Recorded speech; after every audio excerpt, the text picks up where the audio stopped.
Bonjour amis de la France, amis du Québec, amis de la Tunisie.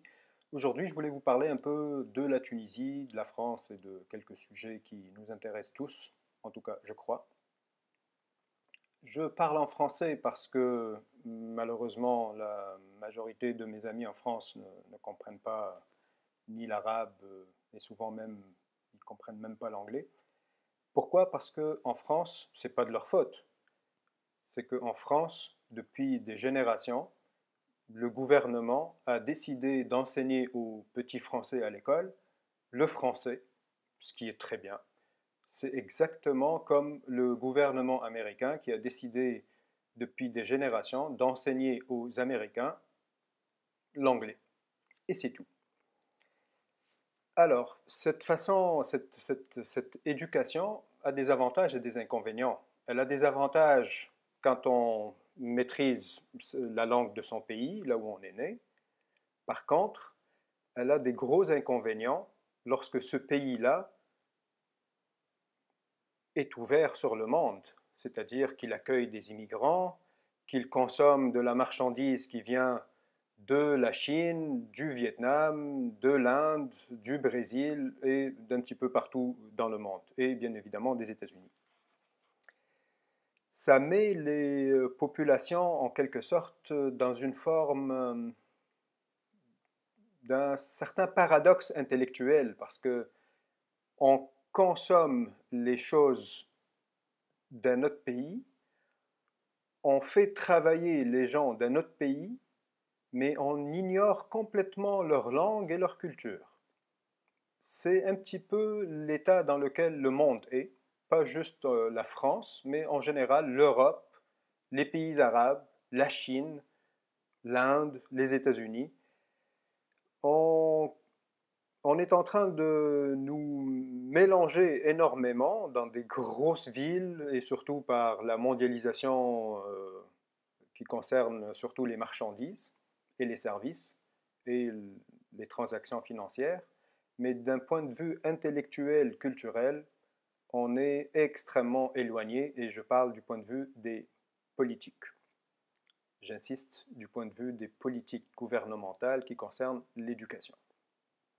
J'en parle maintenant parce que, bien évidemment, en France, il va y avoir des élections bientôt, même si, vous le savez très bien, je crois que les élections ne peuvent plus rien changer maintenant, ou presque rien. Alors, dans ma dernière vidéo, je vous parlais de ce qu'on appelle le terrorisme. J'ai insisté sur le fait de mettre le terrorisme entre guillemets et de dire qu'on l'appelle comme ça. Et pour la résumer, je vous disais qu'il faut faire attention parce que ce qu'on appelle ce phénomène-là, tel qu'on l'appelle, c'est juste un phénomène de criminalité. C'est une criminalité. Et de la criminalité, comme vous le savez tous, il y en a énormément en France, en Allemagne, aux États-Unis, en Tunisie, en Afrique, en Afghanistan, partout. J'ai aussi parlé pendant une de mes dernières vidéos qui s'appelle La torture et l'hypocrisie occidentale sur le support des gouvernements qui se disent démocratiques et qui défendent les droits de l'homme. J'ai parlé de leur support des dictatures dans plusieurs pays dans le monde, notamment dans les pays arabes et notamment en Tunisie, comme aussi dans plusieurs pays de l'Amérique latine. Alors, j'insiste sur ce point, surtout auprès de mes amis français. J'insiste sur le fait que je parle avec mes amis français, parce que nous, quand je dis nous, ça ne veut pas dire nous, Tunisiens, Français. C'est pas comme ça que les choses sont dans la réalité. Quand je dis nous, ça veut dire nous, citoyens de la Terre, nous, les gens qui pouvons nous parler, que ce soit la même langue ou que ce soit en utilisant un dictionnaire et un traducteur de langue. Nous voulons tout simplement vivre ensemble et nous voulons nous comprendre et vivre en paix. C'est un petit peu le point en commun entre toutes les populations du monde. Sauf que ce qui arrive, c'est qu'il y a une déconnexion de plus en plus grande entre nous et nos gouvernements. Bon, nos gouvernements, en tout cas, je préfère dire et les gouvernements, parce que de plus en plus, il y a des gens qui ne se sentent pas représentés par les gouvernements de leur pays. Et ils ont raison. Alors, quand je dis qu'il y a de plus en plus une déconnexion entre nous, les gens, et les gouvernements, alors j'aimerais prendre l'exemple, encore une fois, de la France et de la Tunisie.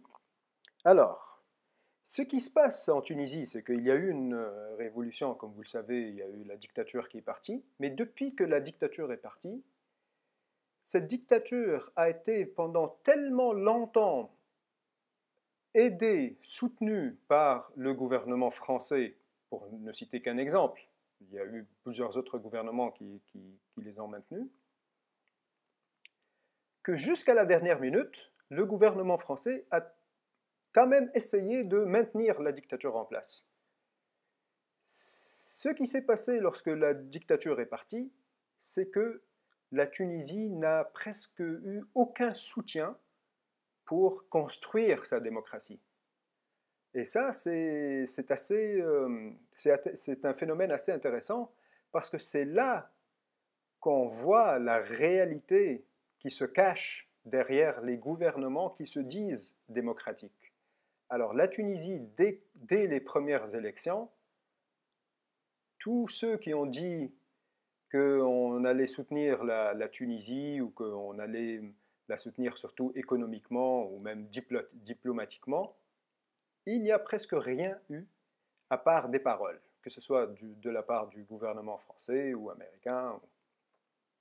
Seulement, bien évidemment, quand il s'agit de faire du commerce, vendre des armes, là, les gouvernements sont toujours présents. Ce que je voulais dire, pourquoi je parle de ce sujet, ce n'est pas un sujet qui concerne juste la Tunisie, c'est un sujet qui concerne l'Europe et c'est un sujet qui concerne le monde. Parce que il y a en ce moment de très gros problèmes qui se profilent à l'horizon et surtout en Europe. Parce que l'Europe, c'est quand même en quelque sorte le centre historique de ce qu'on appelle l'Occident ou le bassin méditerranéen où les plus gros conflits du monde se sont plus ou moins déroulés. Ce que je veux dire à mes amis français, surtout à mes amis français et en même temps à mes amis québécois ou tunisiens, c'est que cette même politique, cette même hypocrisie, elle est en train de continuer. Et c'est ça qui va créer de très gros problèmes sociaux, économiques, culturels, qui peuvent déboucher sur une guerre. Alors pourquoi je dis que ça continue?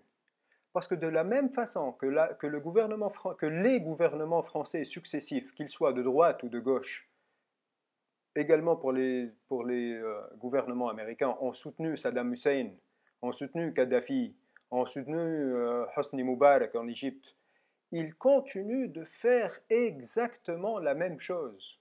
Ils continuent par exemple de vendre des armes à Sisi, qui est maintenant le dictateur en place en Égypte, qui est pire que Hosni Moubarak. Il continue de lui livrer des armes qui se chiffrent à des millions d'euros et le gouvernement français est presque fier de dire qu'on est en train de créer de l'emploi. Le gouvernement français, qui est supposé être le gouvernement de François Hollande, qui est supposé être un gouvernement de ce qu'on appelle de gauche, il parle exactement comme un gouvernement impérialiste américain qui dit on exporte des armes pour créer de la richesse et créer de l'emploi.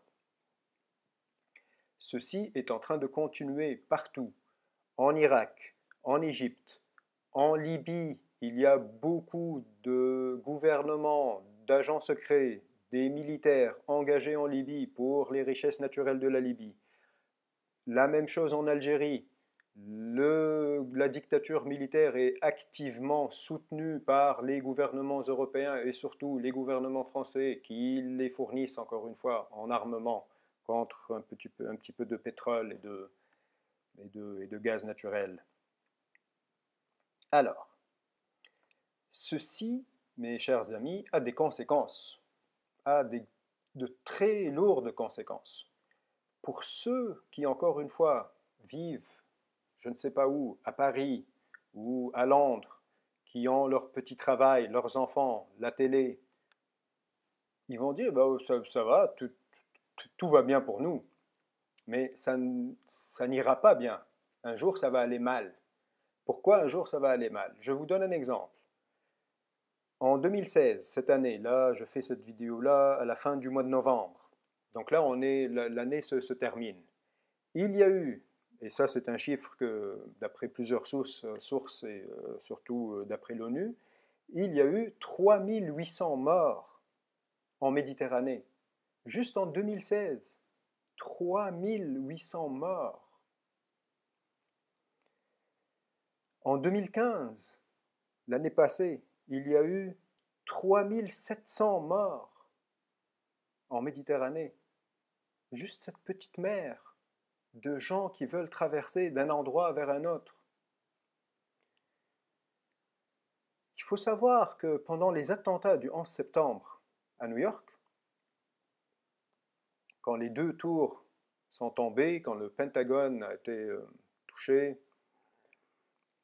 bref, en tout et pour tout, et quand l'avion aussi s'est écrasé, celui qui allait vers la Maison-Blanche, je crois, vers Washington, il y a eu en tout 2900 et quelques morts. Pour arrondir, on va dire, il y a eu 3000 morts.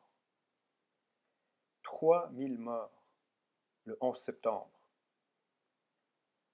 Cette année, l'année n'est pas finie, il y a eu 3800 morts en Méditerranée. L'année dernière, plus de 3700 morts.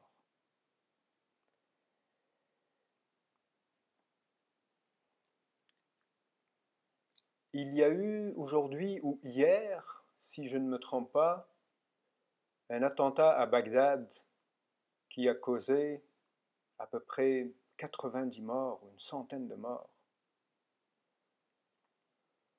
Il y a des gros problèmes. Ces gros problèmes-là, il va falloir comprendre que nos gouvernements, quand je dis nos gouvernements, je n'accuse pas seulement les gouvernements de la France ou de la Tunisie ou de l'Égypte, tous ensemble, ils sont responsables de ça. Ils sont responsables de ces morts, ils sont aussi responsables de l'énorme écart de richesse, l'énorme écart, les écarts sociaux qui se creusent, la souffrance des gens, la pauvreté extrême qu'on est en train d'observer de plus en plus, que ce soit en France ou en Tunisie, que ce soit en Europe ou en Afrique.